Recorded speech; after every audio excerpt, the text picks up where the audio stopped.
सबसे पहले तो मैं पूरे देशवासियों का बहुत बहुत धन्यवाद कहना चाहती हूँ। आप मीडिया पर्सन्स का भी, क्योंकि आप लोग ही हम लोगों को इतना through out the journey wrestling में आपने सपोर्ट किया है। तो मैं उम्मीद करती हूँ कि मैं आपकी उम्मीदों पे खरा उतरूँ बिल्कुल। और कांग्रेस पार्टी का मैं बहुत बहुत धन्यवाद करती हूँ, क्योंकि जब बोलते हैं ना कि बुरे टाइम में पता लगता है कि अपना कौन है। जब हम रोड पे घसीटे जा रहे थे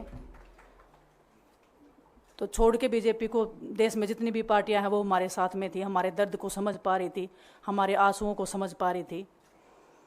मैं बहुत प्राउड फील कर रही हूँ कि मैं एक ऐसी पार्टी में, एक ऐसी विचारधारा में हूँ जो महिलाओं के साथ हो रहा अन्याय और उनके साथ बुरे बर्ताव के खिलाफ खड़ी है। वो लड़ाई लड़ने के तैयार है, सड़क से लेकर संसद तक। और मैं विश्वास दिलाती हूँ पूरे देशवासियों को कि जो मेहनत, जो लगन से हमने रेसलिंग में काम किया है, हम चाहते हैं कि देश के हर एक नागरिक को जो दर्द, जो तकलीफ़ हमने झेली है, खासकर महिलाओं के लिए, हर एक उस महिला के साथ में हम खड़े हैं जो अपने आप को लाचार, अपने आप को बेबस समझती है। रेसलिंग में मैंने पूरा कोशिश किया कि मैं जितनी भी महिलाओं को, छोटी बच्चियों को इंस्पायर कर सकती हूँ। मैं चाहती तो मैं जंतर मंतर पे रेसलिंग छोड़ सकती थी, और सभी लोग भी मान रहे थे, पूरा देश इस चीज़ को विश्वास कर रहा था, क्योंकि बीजेपी आईटी सेल ने उस चीज़ को साबित करने की कोशिश की थी कि हम चले हुए कारतूस हैं, हम ख़त्म हो गए हैं, हम पॉलिटिक्स कर रहे हैं। उन्होंने बोला मैं नेशनल नहीं खेलना चाहती, मैंने नेशनल चैम्पियनशिप खेला। उन्होंने बोला ये ट्रायल्स दे के नहीं जाना चाहते, मैंने ट्रायल्स भी दिया। उन्होंने बोला कि ओलंपिक्स लेवल तक नहीं जाना चाहते, मैं ओलंपिक्स में गई, मैं फाइनल्स में गई। अनफॉर्चुनेटली परमात्मा को कोई और चीज़ मंजूर होगी। एक चीज़ मुझे पता है कि जब मेहनत आप करते हो तो ज़रूरी नहीं कि आपको उसी दिशा में मिले, कई बार दूसरी चीज़ों में भी आपको वो फल मिल जाता है। और परमात्मा ने मुझे मेरे देश के लोगों की सेवा करने का जो मौका दिया है, वो मैं मानती हूँ कि उससे बड़ा पुण्य का काम कोई नहीं हो सकता है। मेरे लिए बहुत प्राउड की बात है। बहुत एक मैं नई पारी की शुरुआत कर रही हूँ आज से। मैं चाहती हूँ कि जो हमने फेस किया एज ए खिलाड़ी होने के नाते, उन सब खिलाड़ियों को वो चीज़ ना फेस करनी पड़े। हम उनकी लड़ाई में साथ हैं। शायद उनको आज हिम्मत मिले कि जो पार्टियां पावर में रहती हैं शायद वो साथ में नहीं खड़ी हों, लेकिन उनके बहन भाई हैं जो उनके साथ में खड़े हैं। और हमें पता है स्पोर्ट्स में कितना गलत होता आया है, नहीं बोल पाते हैं खिलाड़ी। आप हमसे देख लो, बजरंग के ऊपर डोप का बैन लगा दिया 4 साल का, सिर्फ किसी लिए कि सिर्फ उन्होंने आवाज़ उठाई थी हमारे साथ बैठ के। तो उसका भुगतान हम कर रहे हैं, आज तक कर रहे हैं, लेकिन हम डरेंगे नहीं, पीछे नहीं हटेंगे। जो लड़ाई थी वो जारी है, ख़त्म नहीं हुई है। कोर्ट में हमारा केस चल रहा है, वो लड़ाई भी हम जीतेंगे, ज़िंदगी की जंग भी हम जीतेंगे। खेल में जैसे हमने कभी हार नहीं मानी है, तो हम इस नए प्लेटफॉर्म पे जो आ रहे हैं, देश की सेवा का भाव, और सिर्फ बोलने तक सीमित नहीं रहेगा ये। हम दिल से हमने खेल किया है और दिल से हम ये काम करेंगे, जी जान से मेहनत करेंगे, अपने लोगों के बीच में रहेंगे। जो भी हम अपने लोगों का भला कर सकते हैं, चाहे कितना ही % हमारे हाथ में होगा, वो हम करने की कोशिश करेंगे।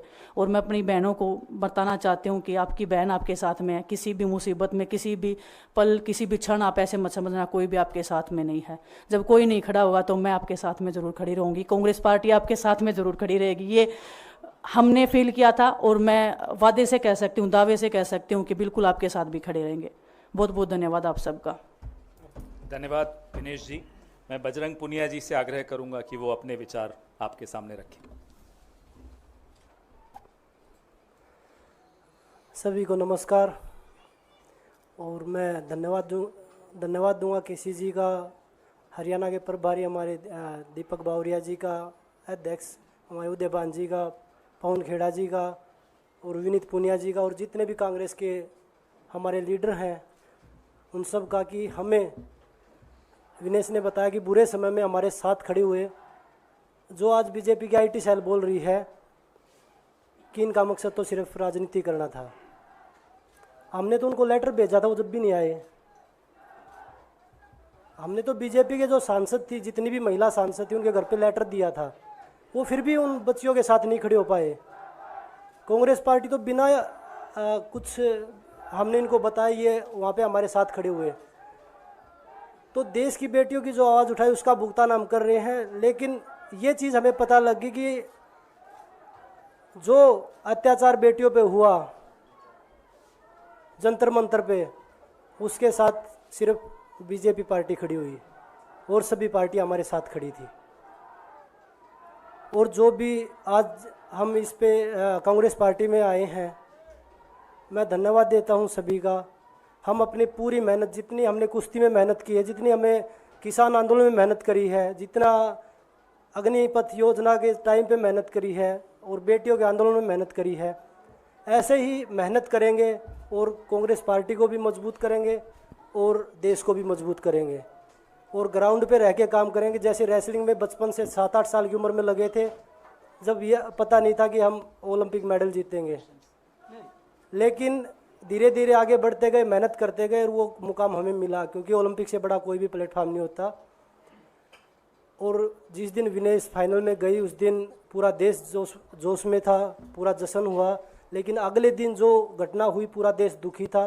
लेकिन कुछ आईटी सेल थी जो पूरा देश में जश्न मना रही थी। तो ये देश के लिए बड़े दुख की बात है और पूरे देश को सोचना चाहिए कि आप किन लोगों को सपोर्ट कर रहे हैं।